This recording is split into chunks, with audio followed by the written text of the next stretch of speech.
Assalamualaikum, salam sejahtera untuk kita semua. Apa kabar anak-anak? Semoga kita semua selalu berada dalam lindungan Allah Subhanahu wa Ta'ala. Meskipun saat ini pandemi COVID-19 masih menunjukkan peningkatan, anak-anak semua harus tetap semangat belajarnya ya. Jumpa lagi dengan Bu Guru Novi. Kali ini kita akan mempelajari tema 3. Tema 3, makanan sehat. Subtema 2, pentingnya makanan sehat bagi tubuh. Pembelajaran 3. Tujuan pembelajaran 1. Siswa mengidentifikasikan aktivitas masyarakat sekitar dalam upaya pembangunan sosial budaya. 2. Siswa membuat laporan hasil pengamatan tentang aktivitas masyarakat sekitar dalam upaya pembangunan sosial budaya. 3. Siswa menceritakan keanekaragaman adat istiadat di lingkungan sekitar. 4. Siswa menentukan ciri-ciri bahasa iklan. Mata pelajaran yang kita bahas adalah IPS, PPKN, dan Bahasa Indonesia. Ayo kita mulai pembelajaran 3. Amatilah gambar berikut ini dengan cermat. Berdasarkan gambar, jawablah pertanyaan-pertanyaan berikut. 1. Apa sajakah yang dapat kamu temui di pasar? Di pasar dapat kita jumpai barang yang dijual, penjual, dan pembeli. 2. Masih ingatkah kamu bagaimana sayur dan buah dapat sampai ke rumah kita? Sayur dan buah kita dapatkan melalui petani yang menanam sayur dan buah di kebun, kemudian dibeli oleh distributor dan disalurkan ke pasar. 3. Aktivitas apa saja yang dapat ditemukan pada gambar? Aktivitas yang ditemukan pada gambar adalah jual beli dan tawar menawar. 4. Siapa saja yang terlibat dalam kegiatan pasar? Penjual, pembeli, petugas kebersihan, tukang parkir, dan petugas keamanan pasar. Berdasarkan hasil pengamatan terhadap gambar pasar, ayo kita lengkapi tabel berikut ini. Jenis aktivitas yang pertama adalah membeli sayuran. Pelaku aktivitasnya pembeli. Kemudian memberikan uang. Pelaku aktivitas pembeli. Tawar-menawar sayuran, pelaku aktivitas penjual dan pembeli. Mengembalikan uang, pelaku aktivitas penjual. Wah, ternyata ada beragam aktivitas di sebuah pasar ya. Bagaimana dengan lingkungan sekitarmu? Aktivitas apa sajakah yang dapat kamu temui di sana? Dan siapa sajakah yang melakukannya? Pasti banyak yang melakukannya ya. Ayo kita simak bacaan teks berikut ini.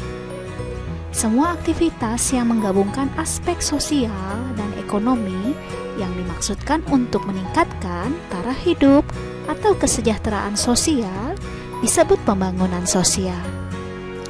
Kesejahteraan sosial tidak hanya berkenaan dengan terpenuhinya kebutuhan material, tetapi juga spiritual. Dengan demikian, memungkinkan semua warga negara untuk mengembangkan dirinya. Amatilah lingkungan sekitarmu dan cari tahu aneka aktivitas yang ada. Temukan beberapa aktivitas yang menurutmu menggabungkan aspek sosial dan ekonomi. Aktivitas tersebut dimaksudkan untuk meningkatkan taraf dan kualitas hidup masyarakat. Buatlah laporan observasi yang di dalamnya memuat hal berikut. Pertama, pengamatan secara umum kondisi lingkungan sekitarmu. Yang kedua, pengamatan secara khusus tentang salah satu aktivitas yang menurutmu berkontribusi dalam pembangunan sosial. Yang ketiga, manfaat sosial dan ekonomi yang diperoleh dari aktivitas tersebut. Kita dapat menuliskannya seperti contoh berikut. Laporan pengamatan. Judul laporan, aktivitas masyarakat dalam pembangunan sosial. Tujuan pengamatan untuk mengetahui aktivitas masyarakat dalam pembangunan sosial di lingkungan sekitar. Tempat pengamatan, Pasar Kaget, Jalan Fajar, Pekanbaru. Tanggal pengamatan 23 September 2020. Hasil pengamatan yang pertama, Jalan Fajar termasuk daerah dataran rendah. Di daerah ini banyak didirikan bangunan untuk pemukiman, fasilitas umum, dan kegiatan usaha yang dilakukan. Yang kedua, di Jalan Fajar ini pada hari-hari tertentu terdapat beberapa pasar kaget yang selalu ramai oleh penjual dan pembeli. Kegiatan di pasar tersebut dapat meningkatkan kesejahteraan sosial bagi penjual, pembeli, dan pelaku ekonomi lainnya. Ada banyak keragaman yang kita bisa jumpai di pasar. Di antaranya jenis kelamin, usia, agama, jenis pekerjaan, serta latar belakang budaya. Yang ketiga, manfaat sosial dan ekonomi aktivitas di pasar adalah manfaat sosial, terjalinnya silaturahmi antara pedagang, pembeli, petani, dan pengepul, serta menambah keakraban antara satu sama lain. Manfaat ekonomi, para pedagang, petani, dan pengepul mendapatkan penghasilan dari kegiatan di pasar, dan para pembeli juga dapat memenuhi kebutuhan hidupnya. Pembangunan sosial dimaksudkan untuk meningkatkan kesejahteraan sosial di mana kebutuhan setiap anggota masyarakat secara sosial, ekonomi, dan spiritual dapat terpenuhi. Dalam melakukan aktivitas kehidupan untuk meningkatkan kesejahteraan sosial, tak jarang kita akan berhadapan dengan keanekaragaman yang tinggi, contohnya di pasar. Nah, anak-anak, amatilah gambar pasar yang disajikan sebelumnya. Jawab. Ayo jawab pertanyaan berikut ini. Perbedaan apa sajakah yang dapat kamu temukan di pasar? Perbedaan yang dapat kita temukan bermacam-macam, di antaranya perbedaan agama, adat istiadat, latar pendidikan, bahkan kebiasaan yang sering dilakukan. Yang kedua, apakah orang-orang yang beraktivitas tersebut memiliki kebiasaan yang sama? Jelaskan. Tidak, kebiasaan setiap orang tidak selalu sama dan bahkan berbeda-beda, tergantung dari adat istiadatnya. Kebiasaan yang mengikat masyarakat dan berlangsung dalam jangka waktu cukup lama dikenal dengan adat istiadat.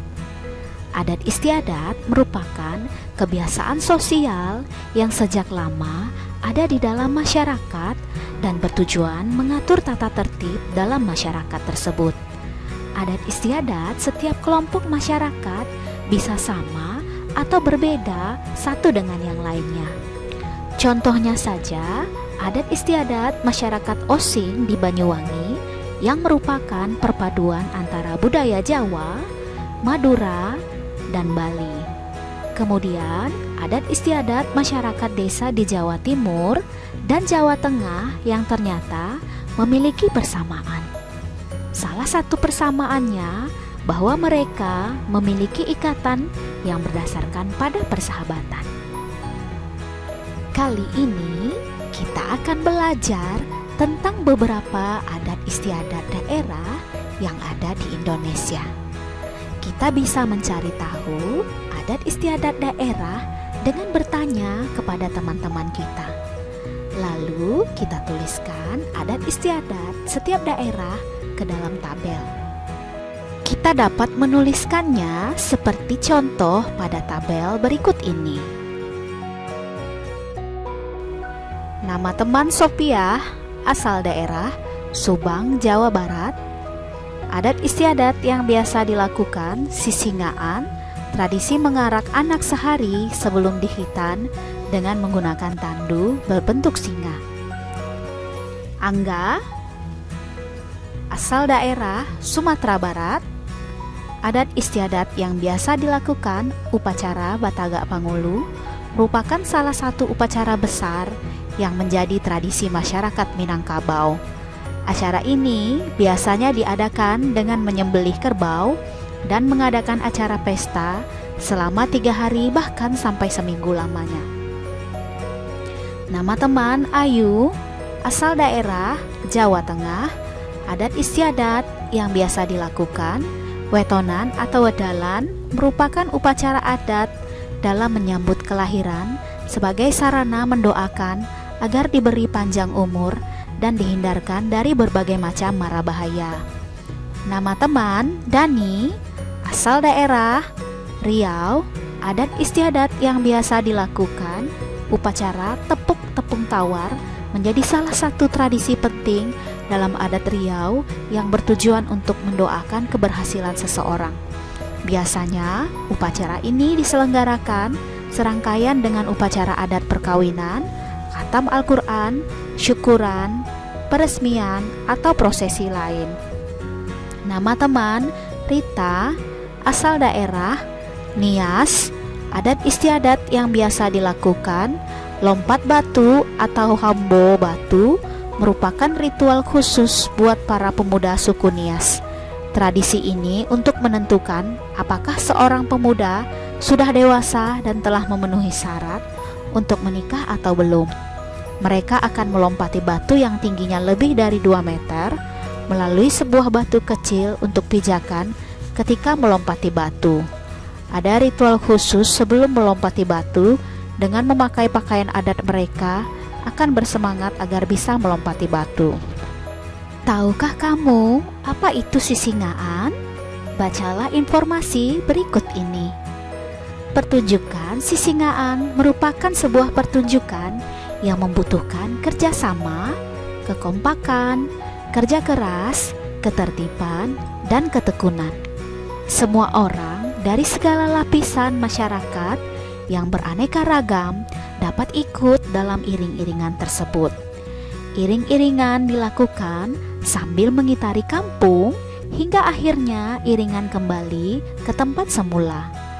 Tanpa adanya kerukunan, tentunya kerjasama yang baik tidak akan dapat terwujud.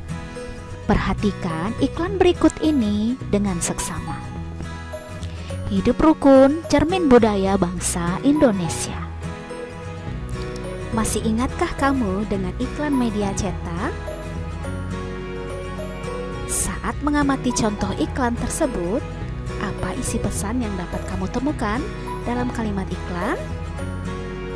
Iklan tersebut berisi pesan agar bangsa Indonesia selalu hidup rukun, tolong-menolong, dan bergotong royong. Karena hidup rukun merupakan cermin budaya bangsa Indonesia. Apa jenis bahasa yang digunakan dalam iklan tersebut? Apa yang membuatnya sama atau berbeda dengan kalimat percakapan sehari-hari? Jelaskan. Jenis bahasa yang digunakan berupa ajakan, bahasa dan kalimat pada iklan berbeda dengan kalimat percakapan sehari-hari. Bahasa iklan media cetak bersifat ajakan, menggunakan kata yang menarik dan mudah dipahami, serta menggunakan rima agar pembaca mudah untuk mengingatnya. Sedangkan bahasa percakapan sehari-hari bisa ajakan, perintah, berita, dan sebagainya. Kata yang digunakan tidak selalu menarik, tetapi mudah dipahami serta tidak menggunakan rima. Jika percakapan sehari-hari memiliki bahasa yang berbeda dengan iklan media cetak, maka iklan media elektronik juga memiliki bahasa yang bisa jadi berbeda dengan iklan media cetak. Anak, lakukanlah kegiatan berikut ini. 1. Tentukan 1 iklan media cetak dan 1 iklan media elektronik yang kamu ketahui. 2. Tuliskan kalimat yang terdapat dalam iklan media cetak dan iklan media elektronik. Kemudian yang ketiga, cari perbedaan dan persamaan kedua bahasa iklan itu. Yang keempat, identifikasikan ciri-ciri bahasa iklan elektronik. Demikianlah video pembelajaran kali ini.